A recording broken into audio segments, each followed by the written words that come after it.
Grace descends upon the heart that has been broken open. I had no idea I was about to live those words that I fortuitously wrote on my Instagram.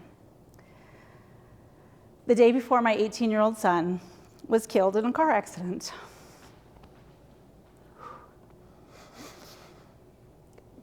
But in that breaking open of myself, I didn't just fall apart. I found myself mysteriously held in the hand of grace. And yet, inside of me, for months, this battle raged between trusting myself, something that had been an issue my whole life, or listening to doubt, fear, that voice that says, you're just making this all up. That voice that says, who do you think you are?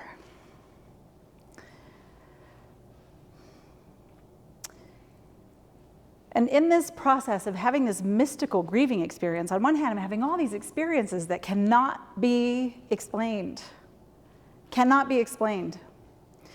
And being the very curious, rational-minded, data-driven, loves to research person I am, and after losing handfuls of hair and not sleeping and not eating and sitting in meditation for 3 hours a day because that was the only place I felt good, I decided to look up what the hell was happening to me.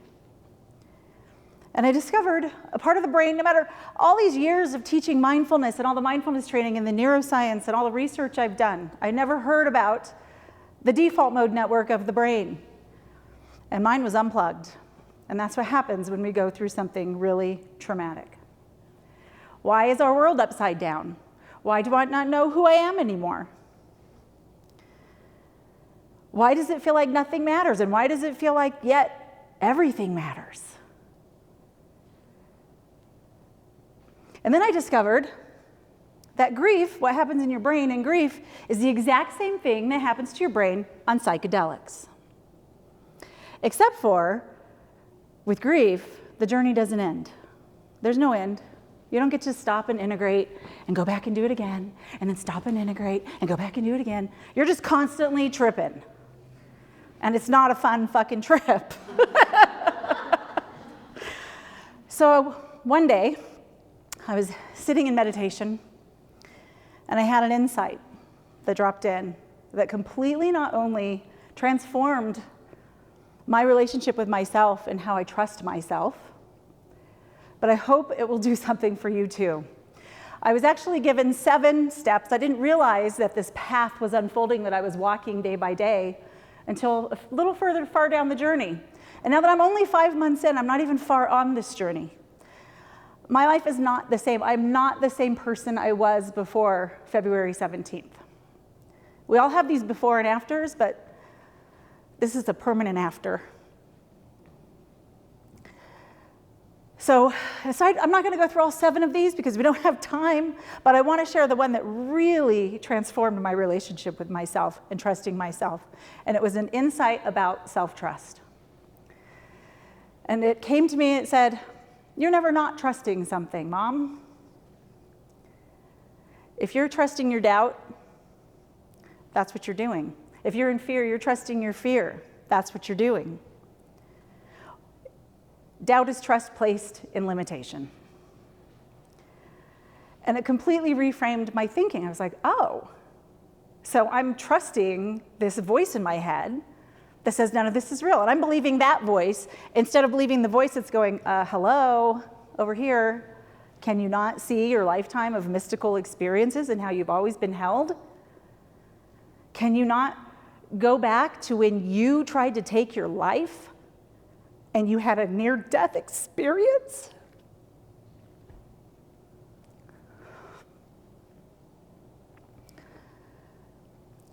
And so then I was given how to go through this process of self-trust. And there's 5 things that you do.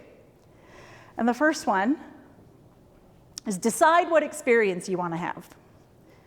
Because every experience you have is an effect. It's a side effect. Experience is a side effect of where you've placed your trust. And when I realized that, I was like, oh, okay, well, do I want to be in this black hole of grief that I get sucked into every now and then, or do I want to be over here going, wow, something really powerful is happening and unfolding in this? And I decided to stay here. The second thing, after you've decided what experience you want to have, is to trust that you can create that experience, that you're capable of creating that experience. And I know, beyond a shadow of a doubt, that we would not have any idea in our mind, in our beingness, if we were not capable of creating it. Our soul wouldn't say, hey, here's this vision, but haha, you can't do it. We can do it. So you have to trust that you can do it. The third thing to do now, of course, is to act in alignment with that trust. There are no small decisions. We all want to get from here to here, like that. But you know what? You can't, because if you knew what you were capable of, it would scare the shit out of you and you would not agree to do it. You'd be like, no, I'm not doing that. So trust that you can do it in every single decision that you make, because our whole life is made of micro decisions. The fourth thing is that now you're getting experience. You're getting some proof under your belt. You're like, oh, I'm seeing this evidence that what I'm doing is creating whole new experiences. My life is unfolding differently. And the fifth thing is that that proof creates new beliefs. And the beauty is, oh my God, you don't have to dig up your limiting beliefs. I spent my whole life trying to figure out what my limiting beliefs were. But of course, when I go looking for them, I'm going to find them, because you create what you're looking for. And so I'm like, oh, in doing all of this other stuff, your limiting beliefs just, wow, they reveal themselves. You see what's out of alignment with what you're choosing, what you're trusting. It's like, oh, there it is. There's my limiting belief. I don't trust myself. Choose something different. And I think the most important thing of all is to surround yourself with people who witness your becoming and witness who you are. Because birth is messy and rebirth is messier, way messier. And Carl Jung said, it is the privilege of a lifetime to become who you truly are. And Weston told me, Mom, you got to wake up in the game.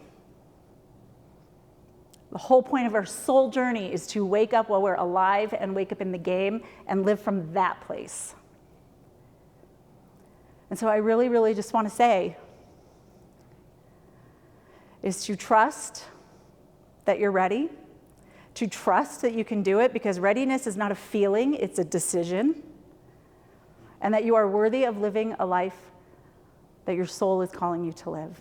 Not someday, but right now. Thank you.